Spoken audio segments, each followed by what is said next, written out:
हाँ बच्चा, last class में हम साइटोलॉजी के बारे में, सेल के बारे में पढ़ रहे थे और सेल के अंदर हमने डिस्कस कर लिया था सेल का इंट्रोडक्शन, उसके बाद में प्रोकैरियोटिक सेल, उसके बाद में यूकैरियोटिक सेल, और यूकैरियोटिक सेल के अंदर हमने डिस्कस किया था प्लांट सेल और एनिमल सेल। ठीक है, उसके बाद में हम करने जा रहे थे कि सेल के अंदर कौन कौन से कोशिकांग पाए जाते हैं।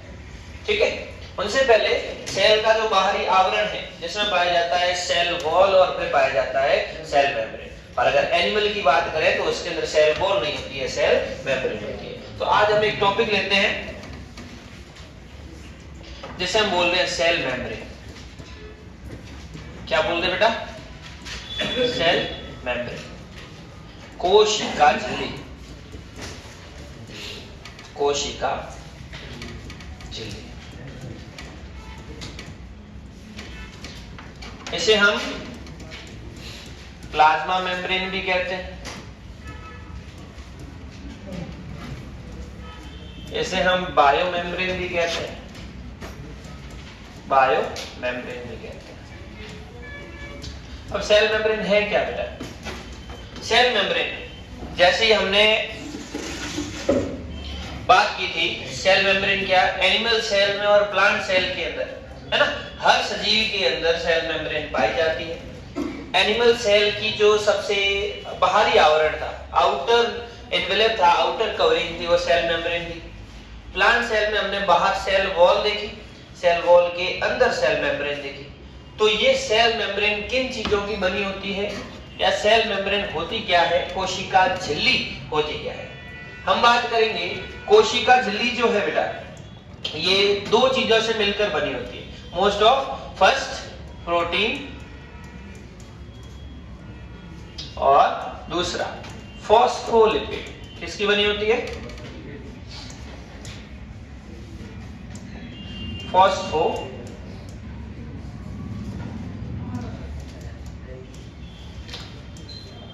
फॉस्फोलिपिड की बनी होती है। किस किस की? एक तो प्रोटीन की बनी होती है और उसमें फॉस्फोलिपिड की बनी होती है। ठीक है, प्रोटीन और फॉस्फोलिपिड किस तरीके से अरेंज रहते हैं जिससे जो कोशिका झिल्ली है वो बन जाए। बाहर की तरफ ये एक ऐसी मेम्ब्रेन है, अगर इस मेम्ब्रेन को देखें, मैं इस हिसाब से इसको अरेंज करता हूं। अगर इस मेम्ब्रेन को देखें तो आपको पता चल रहा है एक जो लेयर है वो बाहर की तरफ है और एक लेयर जो है अंदर की तरफ है, और बीच वाला जो पोर्शन है वो भी कुछ न कुछ बताता है। चीज समझ में आई? क्या बात करें कि बाहर की लेयर भी है, अंदर की लेयर भी, और बीच में भी एक लेयर है, यानी कि त्रिपरतीय हिसाब से दिखती है। इसको समझाने के लिए समय समय पर बहुत सारे मॉडल दिए गए। क्या दिए गए? उन मॉडल की हम चर्चा भी करेंगे। फिर बात करते हैं कि जो अपने पास में सेल मेम्ब्रेन है वो सेलेक्टिव परमिएबल होती है। सेलेक्टिव परमिएबल, सेलेक्टिव परमिएबल का मतलब बेटा चयनात्मक पारगम्य।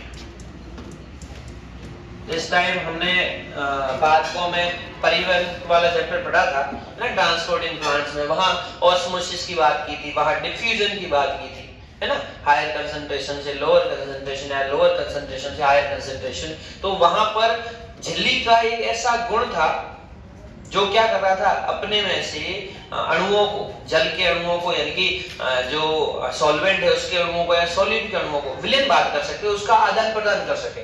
उस झिल्ली के गुण को हमने पारगम्यता बताया था, और पारगम्यता के बेस पे हमने 4 प्रकार की झिल्लियां बताई थी। एक तो पारगम्य जिसको बोलते हैं परमिएबल, दूसरा अपारगम्य यानी कि एपरमिएबल, तीसरी थी सेमी परमिएबल यानी कि सेमी का मतलब जो ऑस्मोसिस में काम आती है, सिर्फ जल के अणुओं को अंदर आने देती है, और एक हमने पढ़ी थी सेलेक्टिव परमिएबल। तो ये जो सेल मेम्ब्रेन है वो सेलेक्टिव परमिएबल है, चयन करके, है ना, किसी भी अणु को अगर अंदर लेना है तो वो चयन करके लेगी कि वसा का अणु है, इसको अंदर लेना है कि नहीं लेना, जल का अणु है अंदर लेना है कि नहीं लेना। इसको समझाने के लिए समय समय पर बहुत सारे मॉडल्स दिए गए। क्या दिए गए बेटा? मॉडल्स। उनमें से हम कुछ मॉडल्स पढ़ते हैं। सबसे पहला मॉडल पढ़ते हैं हम सैंडविच मॉडल। सैंडविच मॉडल इसके बाद में हम चर्चा करेंगे दूसरा इकाई कला मॉडल। इकाई कला मॉडल। और तीसरा और वेरी इंपॉर्टेंट सबसे ज्यादा मान्य सिंगर और निकोलसन का तरल मोज़ेक मॉडल। तरल मोज़ेक मॉडल। तरल मोज़ेक का मतलब है ना, तरल मोज़ेक जो लिक्विड फ्लूइड मॉडल है सिंगर और निकोलसन वाला, उनकी बात करेंगे। चलो पहली बात करते हैं सैंडविच मॉडल। अब ये सैंडविच मॉडल क्या था? First sandwich model. सैंडविच तो सबने खाया होगा बेटा। सैंडविच क्या? इस तरीके की संरचना, डबल रोटी ऊपर भी नीचे भी, और इसके अंदर बहुत सारा मसाला, या बात करें कि वेजिटेबल्स जो है वो भरी रहती है, इसको हम सैंडविच कहते हैं। इसी तरीके का ये मॉडल भी है। कैसे? बात करते हैं। सबसे पहले इस सिद्धांत को, इस मॉडल को देने वाले जो वैज्ञानिक थे, एक का नाम था डैनियल और दूसरे का नाम था डेवसन। डैनियल और डेवसन। Daniel and Dawson. इन्होंने बताया वही चीज कि जो अपने पास में झिल्ली है वो दो चीजों से मिलकर बनी होती है। एक तो बनी होती है प्रोटीन की और दूसरी बनी होती है फॉस्फोलिपिड की। फॉस्फोलिपिड। इन्होंने बताया कि जो अपने पास में प्रोटीन है वो प्रोटीन कैसी है? अल्फा ग्लोब्यूलर प्रोटीन है। अल्फा ग्लोब्यूलर प्रोटीन है ना, ग्लोब्यूलर प्रोटीन है, गोलाकार प्रोटीन है, ठीक है, जिसको हम बायोमोलिक्यूल वाले चैप्टर में डिस्कस करेंगे। आगे देखो। और इन्होंने बताया कि जो फॉस्फोलिपिड है, मैं जिसको पीएल लिख रहा हूं, फॉस्फोलिपिड जो है वो दो चीजों से मिलकर बना होता है। एक तो इनके पास में है हेड, ये सिर, एक तो है सिर, और एक इनके पास में होती है द्विशाखित पुच्छ।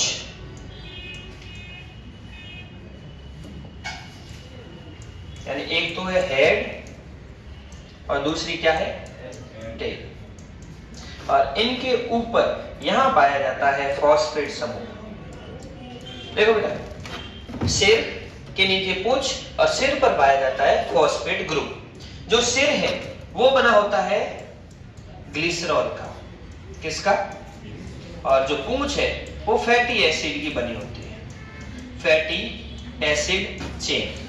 फैटी एसिड चेन की बात करो या ग्लिसरॉल की बात करो, तो हम बात तो लिपिड की कर रहे हैं, बात वसा की कर रहे हैं, और ऊपर फॉस्फेट है, इसलिए हमने इसको नाम क्या दिया? फॉस्फेट। ये समझ में आई? वापस रिपीट कर रहा हूं कि जो प्रोटीन है वो अल्फा ग्लोब्यूलर प्रोटीन है। कैसे अरेंज है बाद में देखते हैं। जो फॉस्फोलिपिड है, फॉस्फेट और लिपिड का, लिपिड के अंदर दो पार्ट है, सिर और पूंछ। सिर की बात करते हैं बेटा, तो जो सिर होता है वो होता है हाइड्रोफिलिक। क्या होता है बेटा? हाइड्रोफिलिक। हाइड्रोफिलिक का क्या मतलब? हम बोलेंगे जल स्नेही, जल से दूर नहीं भागता। दूसरी बात करेंगे, जो पूंछ होती है वो होती है हाइड्रोफोबिक। आपने एक रोग सुना होगा हाइड्रोफोबिया। किसमें? जब कुत्ता काटता है तो जल से डर लगता है, हाइड्रोफोबिया। हाइड्रोफोबिया का मतलब जल विरागी, जल से दूर जाएगा। अब ये अरेंज कैसे रहते हैं, इसका डायग्राम बनाए। वापस रिपीट कर रहा हूं। सैंडविच मॉडल दिया किसने? डैनियल और डेवसन ने दिया। डैनियल और डेवसन ने क्या बोला कि जो अपने पास में लिपिड है, जो सेल मेम्ब्रेन है वो प्रोटीन और फॉस्फोलिपिड की बनी होती है। प्रोटीन जो होते हैं अल्फा ग्लोब्यूलर प्रोटीन होते हैं, और फॉस्फोलिपिड जो होती है उसमें फॉस्फेट ग्रुप तो है ही। जो लिपिड की श्रृंखला है उसमें सिर और पूंछ पाया जाता है। सिर जो होती है वो ग्लिसरॉल की बनी होती है, और पूंछ जो है फैटी एसिड चेन होती है। सिर हाइड्रोफिलिक होता है, जबकि पूंछ कैसी होती है? हाइड्रोफोबिक होती है। चलो अब इसका हम बनाते हैं डायग्राम, किस तरीके से अरेंज रहते हैं। ये अपने पास में है सिर, ये है इसकी पूंछ, ये फिर सिर, ये इसकी पूंछ। वसा की कंटिन्यू परत बनानी है इस तरीके से। ये फिर सिर, फिर पूंछ। जो ये फॉस्फोलिपिड है वो इस तरीके से अरेंज रहते हैं कि इन दोनों की पूंछ जो है वो एक दूसरे की तरफ फेस करे। ये देखो इस तरीके से।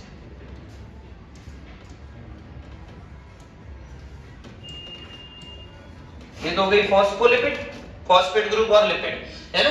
तो फॉस्फोलिपिड इस तरीके से अरेंज रहती है कि दोनों की पूंछ है वो एक दूसरे के सामने रहे, एक दूसरे के फेस की तरफ है।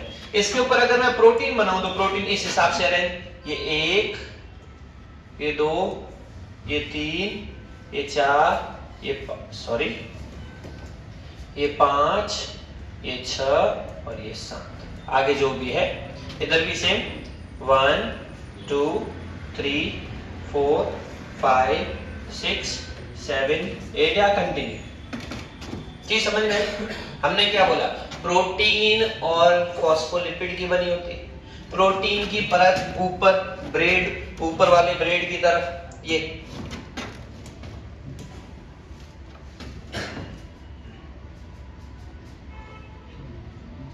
चलो ऊपर ब्रेड प्रोटीन, नीचे ब्रेड प्रोटीन, बीच का जो मसाला है वो अपने पास में क्या है, फॉस्फोलिपिड, आपस में बिल्कुल कोठा रहता है। चीज समझ में आई?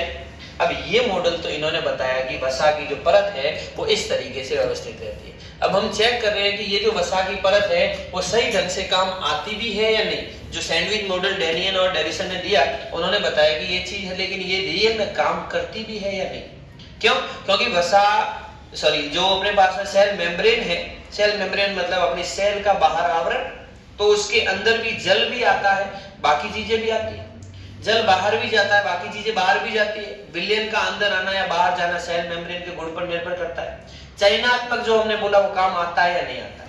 पहले हम बात करते हैं कि यहाँ पर अगर हम बोले कि वसा का जो अणु है, क्या बोले, ये वसा का अणु है, अगर वसा का अणु है क्या वो इसको पार कर पाता है? हमने ऊपर बोला कि जो ये प्रोटीन की परत, यहाँ वसा आई, ऊपर की तरफ वाला जो सिर है वो कैसा, हाइड्रोफिलिक है, नीचे वाला जो सिर है वो कैसा, हाइड्रोफोबिक है। तो वसा को तो कोई डर है नहीं, वसा जो है इस झिल्ली से बाहर से अंदर की तरफ आ सकती है, यानी कि जो फैट है, फैट मॉलिक्यूल है वो बाहर से अंदर की तरफ आराम से ट्रांसफर हो सकते हैं, कोई दिक्कत नहीं। लेकिन जब हम देखते हैं जल की बात करें, किसकी बात करें बेटा, जल की। चलो यहां से कर लेते हैं, ये जल यहां से तो एंटर कर जाएगा, यहां तक आएगा, लेकिन आगे कौन सा पार्ट है, पूंछ। और पूंछ में हमने क्या बताया, पूंछ में बोला था कि ये हाइड्रोफोबिक है। अच्छा यहाँ पर हाइड्रोफोबिया लिखा है, ओके, हाइड्रोफोबिक। तो हाइड्रोफोबिक है मतलब कि जल को दूर भगाएगा, यानी कि जल जो है इस मेम्ब्रेन से आगे ट्रांसपोर्ट नहीं हो सकता। जी समझ में आई? इसलिए इस मॉडल को वहीं पर खारिज किया गया। पहली चीज तो ये। दूसरी चीज कि अगर जल का अणु प्रवेश करेगा या अंदर जाएगा, बाहर जाएगा, जाएगा कहां से? इस मॉडल के थ्रू तो जल जा नहीं सकता, यानी कि हम जल को तो किसी कोशिका में प्रवेश करने नहीं दे रहे, वो यहाँ पर पॉसिबल नहीं है। अब हम देखते हैं इसका पहला कैरेक्टर, ये जल के प्रवेश को समझा नहीं सका, ये इसका ड्रॉबैक। दूसरा, प्रोटीन और वसा का रेशियो कितना होता है। एक हम सिर्फ इतने पोर्शन को मार्क करते हैं, कितना, ये देखो, ये इतने पोर्शन को मार्क करूं मैं,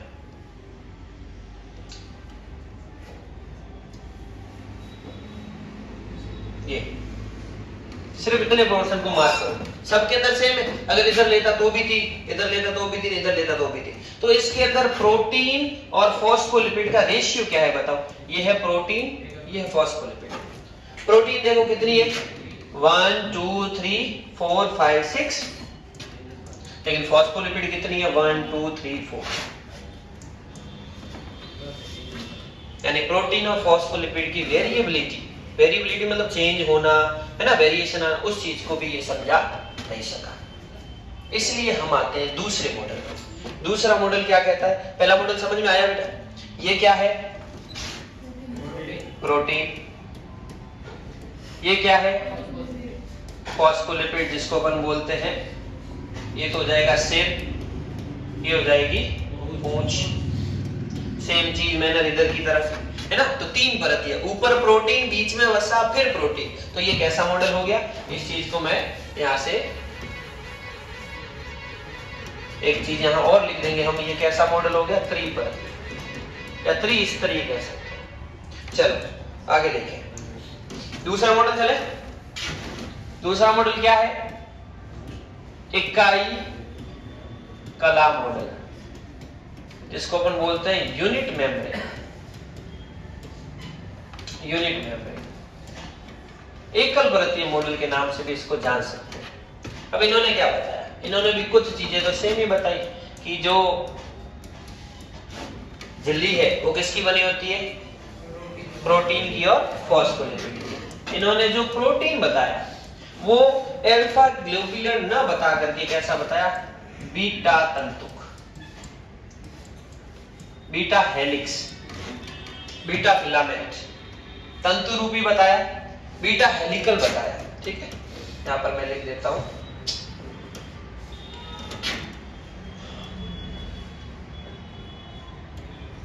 क्या आ रहा है भाई?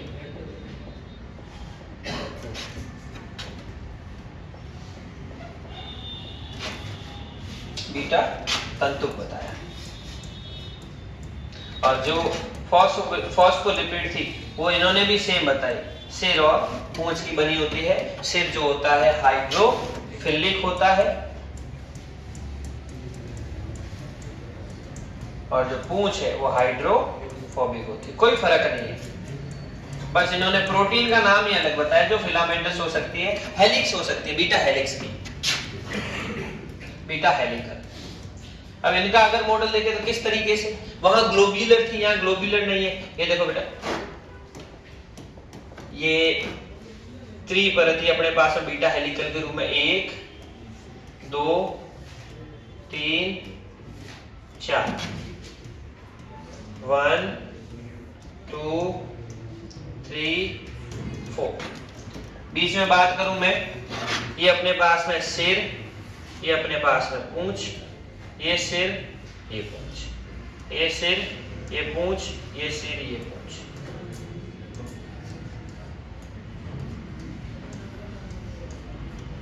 क्लियर? तो पहली चीज हम देखते हैं, वही क्या देखेंगे? वसा का प्रवेश, फैट का प्रवेश किस तरीके से होता है। अगर ये वसीय अणु है तो इजीली प्रवेश कर जाएंगे, कोई दिक्कत नहीं। दूसरी चीज देखें जल वाले प्रवेश को, ये तो है वसा। दूसरा जल का प्रवेश देखें तो क्या बताओ बेटा, जल प्रवेश कर पाएगा? क्यों नहीं कर पाएगा? जैसे कि ये जल यहां से प्रवेश किया, यहां तक तो ठीक है, आगे कौन आया? पूंछ कैसी है? हाइड्रोफोबिक। हाइड्रोफोबिक होने के कारण जल का प्रवेश आगे पॉसिबल नहीं है। तो ये मॉडल भी जल के प्रवेश को समझा नहीं सका। अब हम इसकी वेरिएबिलिटी देखते हैं, प्रोटीन कितना और फॉस्फोलिपिड कितने। प्रोटीन काउंट करो, अगर ये पोर्शन ले, इस पोर्शन को ले 1 2 3 4 5 6 7 8 9 10 11 और 12। फॉस्फोलिपिड कितनी? ये भी वेरिएबिलिटी को समझा नहीं पाया। तीसरे मॉडल पे चले, सबसे मुख्य मॉडल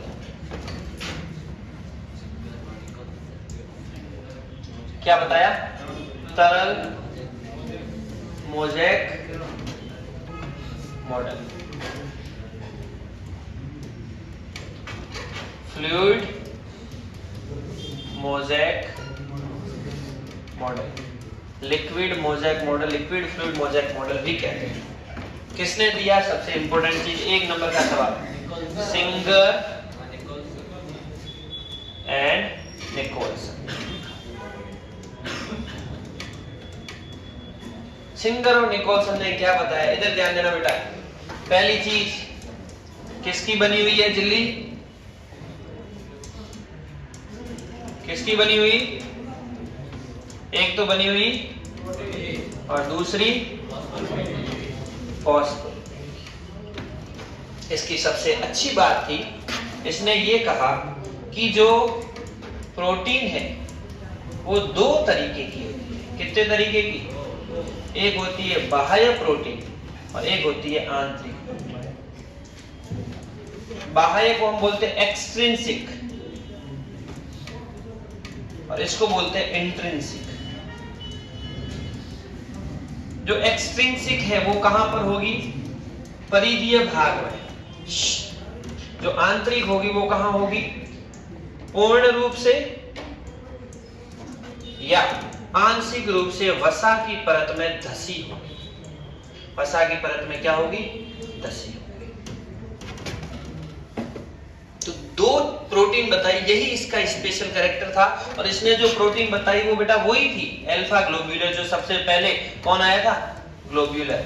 सबसे पहले कौन आया था? डैनियल और डेविसन। उसने बताई थी। सेकंड इकाई कला में उन्होंने बीटा हेलिक्स कर ली थी। किसने? रॉबर्टसन ने। अच्छा, नाम नहीं लिखा गया, कोई बात नहीं। ये जो मॉडल दिया था वो कौन था? रॉबर्टसन। चल आगे देखो। अल्फा ग्लोब्यूलर प्रोटीन बताई, बस इसका फर्क ये था कि जो प्रोटीन है वो दो तरीके की होती है, बाह्य प्रोटीन और आंतरिक प्रोटीन। क्लियर? आगे चले। फॉस्फोलिपिड जो थी, एक मिनट, ये नेक्स्ट। फॉस्फोलिपिड जो थी, फॉस्फोलिपिड की बात कैसे करें? वही अपने पास में एक तो सिर और दूसरा पूंछ। ये हेड और ये टेल। हेड और टेल, और हेड और टेल बाईपरतीय द्विपरतीय इस तरीके से व्यवस्थित है कि इसकी पूंछ का फेस और इसकी पूंछ का फेस आमने सामने। जैसा बाकी वालों में भी बताया वैसा इधर भी बताया। एक बार हम इसको बना करके देखते हैं किस तरीके से बनता है। तो सबसे पहले हम बात कर रहे हैं किसकी? ये अपने पास में कौन? जो एक दूसरे से इस तरीके से अटैच है।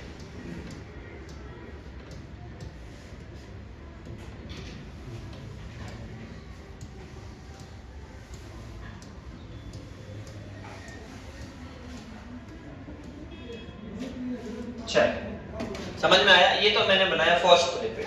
अब मैं बनाता हूं प्रोटीन। प्रोटीन कैसे बनाए? एक तो प्रोटीन थी जो हमने क्या बताई थी? आंशिक रूप से धसी। एक बताई थी हमने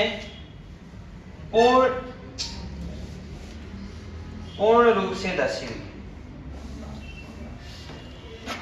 एक तो आंतरिक रूप से धसी हुई, एक पूर्ण रूप से धसी हुई। बाकी क्या? परिधीय प्रोटीन। यानी कि हमने एक प्रोटीन की बात की बाह्य प्रोटीन, एक प्रोटीन की बात की आंतरिक प्रोटीन। चीज समझ में आई? अगर यहां पर धसी हुई प्रोटीन है लेकिन लिपिड की जो परत है वो तो चलती रहेगी। यहां पर वापस आ गई। इधर बात करें तो फिर ये कंटिन्यू चलता रहेगा।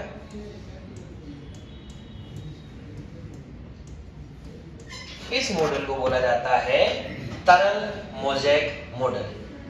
कहने का मतलब जिस प्रकार से एक समुद्र के अंदर बर्फ तैरती रहती है उसी प्रकार से इस फॉस्फोलिपिड की परत में जो प्रोटीन है वो तैरते रहते हैं। जिस प्रकार एक बहुत बड़े बर्तन में जिस टाइम रसगुल्ले बनाए जाते हैं तो रसगुल्ले के जूस के अंदर रसगुल्ले तैरते रहते हैं, उसी प्रकार इस फॉस्फोलिपिड की परत के अंदर प्रोटीन तैरते रहते हैं। जी समझ में आई? हाँ बिल्कुल बताते हैं। चीज समझ में आई अब तक? फिर एक बात करें, अगर खरबूजा देखें है ना या तरबूज देखें तो उसके अंदर किस प्रकार से बीज अंदर धसे रहते हैं, उसी प्रकार से ये प्रोटीन अंदर धसे रहते हैं। अब हम देखते हैं कि इसके अंदर ये क्या है बेटा? ये क्या है? सेम चीज है, हाइड्रोफिलिक हाइड्रोफोबिक, कोई चेंज नहीं है। ये क्या है? आंतरिक प्रोटीन। मैं इंट्रिंसिक बता रहा हूं बस। प्रोटीन। ये क्या है? बाह्य एक्सट्रिंसिक प्रोटीन। इसको भी अपन बाह्य कह सकते हैं लेकिन आंशिक रूप से धसी हुई है तो आंतरिक ही कहेंगे। वापिस वो वसा की परत और बाइलेयर परत बना रही है। पहली बात करूं कि अगर इसके अंदर मैं क्या ले आऊं? वसा ले आऊं। चलो ये वसा का कोई रोल ही नहीं है, अपने आप चुपचाप पास होती जाएगी, कोई दिक्कत नहीं। क्लियर? अपने पास में दिक्कत कहां आई थी? जल। तो जल का जो अणु है उसको पास करने के लिए ये जल का अणु भले हाइड्रोफोबिक पास में पड़ा है, कोई दिक्कत नहीं। जो अपने पास में आंतरिक प्रोटीन है उस आंतरिक प्रोटीन से जल का अणु जो है वो पास कर जाता है। हमने टर्म पढ़ी थी जल के परिवहन में सिम्पोर्ट, एंटीपोर्ट, यूनिपोर्ट। याद है? Uniport, symport, antiport. यूनि का मतलब एक, जब एक ही दिशा में परिवहन हो। सिम्पोड मतलब दो अणु एक ही दिशा में परिवहन करे। एंटीपोड मतलब दो आमने सामने करे। याद आया? वो कैसे हो रहा था? वो किन्हीं चैनल के माध्यम से हो रहा था। तो ये जो आंतरिक प्रोटीन ये एक चैनल का काम कर रही है। कैसा काम कर रही है बेटा? चैनल का। इसलिए इन प्रोटीन को चैनल प्रोटीन्स के नाम से भी जानते हैं, चैनल प्रोटीन। क्लियर? कोई दिक्कत? जल का अणु पास हो गया, मतलब कि ये सिद्धांत कहीं ना कहीं तो वैल्यू रखता है। ओके, अब देखते हैं वो वेरिएबिलिटी वाला टॉपिक। चलो एक चीज मैं ले रहा हूं, ये यहां से ये एक प्रोटीन, ये इतने पोर्शन को मैं ले रहा हूं।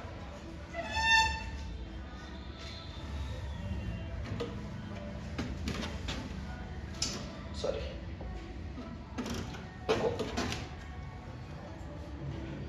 एक मिनट बेटा, एक दो चलो हो गया, ठीक है। ये पोर्शन ले रहा हूं मैं, ये वाला पोर्शन लिया, तीन इधर लिए, दो ऊपर लिए, क्योंकि प्रोटीन वाला पोर्शन है। इसके अंदर प्रोटीन और फॉस्फोलिपिड का रेशियो बताना जरा। प्रोटीन कितने? एक। अच्छा, ऊपर मैंने प्रोटीन वाली लेयर नहीं बनाई, सॉरी बेटा, एक मिनट इधर ध्यान दे देना। हमने तो सिर्फ वसा की परत ही बनाई, प्रोटीन तो बनाया ही नहीं। ये प्रोटीन की परत बना लेते हैं। ये प्रोटीन 1 2 3 4 5 6 7 8 9 10 11। इधर 1 2 3, ये तो प्रोटीन है ही। ये ओके, अब हम बात करते हैं इसकी। ये वाला पोर्शन लिया मैंने, ये दिख रहा है पोर्शन, ये वाला। इस पोर्शन को अगर अपन ध्यान से देखें,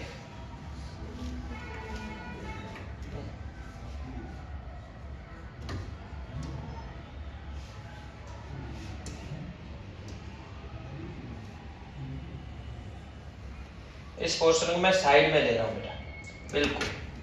ये देखो, सिर्फ आपको ध्यान क्या देना है कि इसके अंदर प्रोटीन की अगर मात्रा देखें तो प्रोटीन अपने पास में कितनी, ये प्रोटीन फॉस्फोलिपिड। प्रोटीन पहले फॉस्फोलिपिड देखो, 1 1 2 3 4 और 5। फॉस्फोलिपिड कितनी? प्रोटीन की बात करें तो प्रोटीन अपने पास में दो चीजें ली है। ये एक प्रोटीन, एक प्रोटीन, दो प्रोटीन, तीन प्रोटीन, चार प्रोटीन, और प्रोटीन भी 5 आई, फॉस्फोलिपिड भी कितना है? 5 आया। ठीक है, अब यहां पर मैं एक चीज आपको और स्पेशल बताता हूं। इस चीज को वापस वहां शिफ्ट करें, क्या पीछे नहीं जा रहा? क्या इतना ही जाएगा?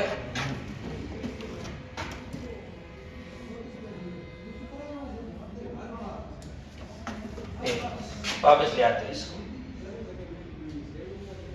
ये लेफ्ट। तो हमने जब प्रोटीन और फॉस्फोलिपिड का रेशियो देखा तो वो भी कितना आया बेटा? 5:5। जल का अणु भी प्रवेश कर गया, कोई दिक्कत नहीं। अब जो यहाँ पर प्रोटीन है, उस प्रोटीन में दो मूवमेंट पाए जाते हैं। जो अपने पास में प्रोटीन है उसके कितने मूवमेंट पाए जाते हैं? एक मूवमेंट होता है ट्रांजिशन। क्या होता है? Transition movement. और दूसरा मूवमेंट होता है वो flip flop. Flip flop movement कैसे?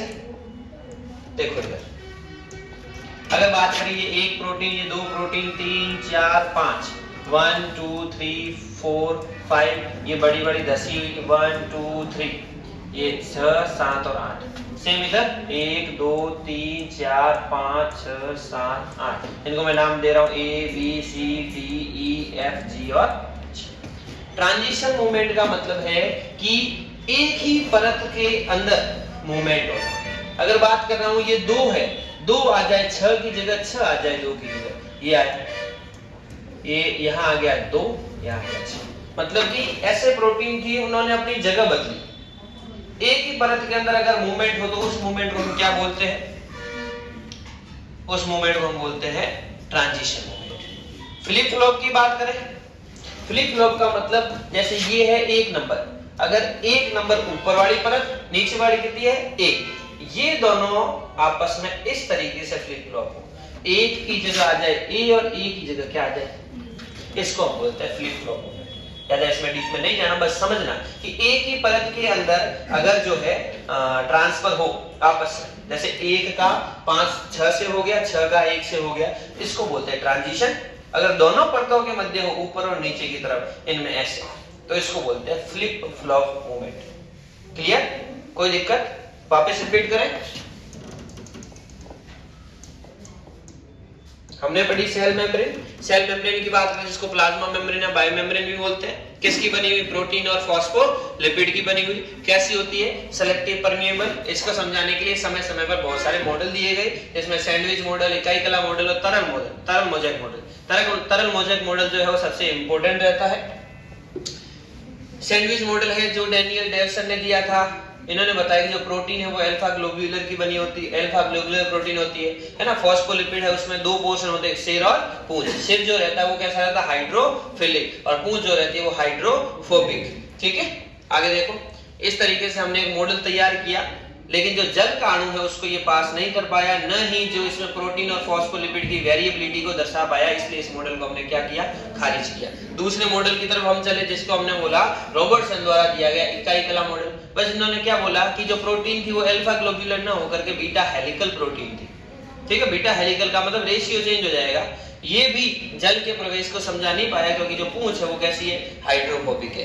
तब इन सारी चीजों से निजात पाने के लिए, छुटकारा पाने के लिए साइंटिस्ट है सिंगर और निकोलसन, उन दोनों ने बहुत अच्छे तरीके से बताया कि भाई साहब आप एक प्रोटीन क्यों ले रहे? अल्फा ग्लोब्यूलर प्रोटीन है, लेकिन दो तरीके की लो, एक तो ले लो बाह्य और एक ले लो आंतरिक। जो धसी हुई प्रोटीन है वो जल को अपने आप अंदर की तरफ ले जाएगी, आपको टेंशन लेने की कोई जरूरत ही नहीं है ना। जो धसी हुई प्रोटीन है उससे जल का जो मूवमेंट है वो अंदर की तरफ हुआ, है ना, जिसने चैनल की तरफ काम किया। इसलिए इस मॉडल को हम क्या बोलते हैं? चैनल प्रोटीन के नाम से भी जानते हैं। कैसे? जैसे कि एक पूरे समुद्र के अंदर बर्फ की छोटी छोटी सिलियां कैसे तैरती है, या फिर गुलाब जामुन के जूस या रस के अंदर गुलाब जामुन तैरते हैं, उसी तरीके से इस मॉडल को भी समझाया गया, जो जल के परिवहन को भी समझाता है और प्रोटीन और फॉस्फोलिपिड की वेरिएबिलिटी को भी समझाता है। ठीक, समझ में आई? अब ये जो चैनल है, यानी कि जल का जो अणु है या विलयन का अणु है, किस प्रकार से इस सेल मेम्ब्रेन से बाहर से अंदर की तरफ जाता है, इसके लिए हम इस मेम्ब्रेन से दो चीजें पढ़ते हैं। क्या? इनका परिवहन। क्या पढ़ते हैं बेटा? परिवहन। एक परिवहन है अपने पास में पैसिव परिवहन। कैसा परिवहन? और दूसरा परिवहन है एक्टिव परिवहन। एक्टिव को बोलते हैं सक्रिय और पैसिव को बोलते हैं बस निष्क्रिय। हमने बात कर रखी है पहले, जिस टाइम ऑस्मोसिस डिफ्यूजन पढ़े हैं वहां पर ये चीजें दे रखे हैं। हमने बताया था कि जो सक्रिय है उसमें तो ऊर्जा की आवश्यकता रहती है, और ऊर्जा के द्वारा जल के अणु जो है या विलयन के अणु जो है वो अंदर की तरफ जाते हैं। लेकिन निष्क्रिय है, उसको ऊर्जा की आवश्यकता नहीं रहती, जल के अणु अपनी हायर कंसंट्रेशन से लोअर कंसंट्रेशन की तरफ चले जाते हैं। तो पहला इसमें क्या डिफरेंस लिखे? पहले डिफरेंस की बात करते हैं तो इसके अंदर एनर्जी की जरूरत नहीं पड़ती, यानी विदाउट एनर्जी। इनमें एनर्जी की जरूरत पड़ती है, एनर्जी आवश्यक, विद एनर्जी। दूसरी बात करें, ये जो है सांद्रता प्रवणता के साथ में चलता है। सांद्रता प्रवणता का क्या मतलब बेटा? यानी कि जो अपनी हायर कंसंट्रेशन है वहां से लोअर कंसंट्रेशन। जैसे जल है तो अपनी उच्च सांद्रता से निम्न सांद्रता। विसरण भी यही बोलता है और परासरण भी यही बोलता है, बस परासरण में एक सेमी परमीएबल मेम्ब्रेन जो है वो साथ में ऐड हो जाती है सांद्रता प्रवणता के साथ, along with concentration gradient। और इसकी बात करें तो ये चलता है। एनर्जी की रिक्वायरमेंट कब होती है? जब कोई जल का अणु अंदर नहीं जाए। मैं बात करूं कि यहाँ पर जल कम है, यहाँ जल ज्यादा है, तो हमेशा क्या होगा? ये इधर से इधर जाएगा, लेकिन हमें किधर प्रवेश करवाना है? इधर से इधर की तरफ। तो हम क्या बोलेंगे? सांद्रता प्रवणता के विरुद्ध। और सांद्रता प्रवणता के विरुद्ध का मतलब एनर्जी की तो आवश्यकता होगी के विरुद्ध। इंपॉर्टेंट चीज है, सीधा पूछा जाता है सांद्रता प्रवणता के विरुद्ध जो ट्रांसपोर्ट है, परिवहन, वो क्या कहलाता है? सक्रिय प्रकार का। इसके अंदर बात करें तो हमने परासरण पढ़ा है, यानी अपनी उच्च सांद्रता से निम्न सांद्रता की ओर, और इसमें क्या होगा, निम्न सांद्रता से उच्च सांद्रता की ओर। जैसे कुछ पंप की आवश्यकता रहती है जिसको हम सोडियम पंप, पोटेशियम पंप, जो इसके अंदर कुछ एग्जाम्पल है वो हम पढ़ सकते हैं। इसको हम बोलते हैं एक्टिव ट्रांसपोर्ट और पैसिव ट्रांसपोर्ट। क्वेश्चन यहाँ पर अभी जो नीट का पेपर हुआ था बेटा, उसके अंदर इससे भी क्वेश्चन आया था कि सांद्रता प्रवणता के विरुद्ध होने वाला परिवहन कौन सा कहलाता है, निष्क्रिय, सक्रिय, है ना। इसके अंदर परासरण भी बोल सकते हैं, इसमें विसरण भी बोल सकते हैं, इसमें, ठीक है। एक क्वेश्चन बताया जनरली बेटा, तो परिवहन के अंदर पैसिव और एक्टिव समझ में आया। तो ये आज का अपना पूरा टॉपिक था सेल मेम्ब्रेन के area. This is all about our cell membrane, bio membrane और प्लाज्मा मेम्ब्रेन। नेक्स्ट क्लास में हम सेल वॉल की बात करेंगे। 3 चीजें बताई थी, सबसे पहले बाहर का आवरण, फिर बताया था कोशिकांग, फिर बताया था कोशिका केंद्र क्या, कोशिका द्रव। बाहर के आवरण में कोशिका झिल्ली, कोशिका भित्ति, कोशिकांगों के अंदर दोहरी झिल्ली, एकल झिल्ली और कोई झिल्ली नहीं, फिर कोशिका द्रव है, बाकी वाली सारी चीजें जो आती है उसमें देखेंगे। ठीक है, आवरण में हमने झिल्ली को तो कर लिया, अब हम नेक्स्ट क्लास में क्या करेंगे, भित्ति के बारे में, सेल वॉल के बारे में। ठीक है, थैंक यू वेरी मच।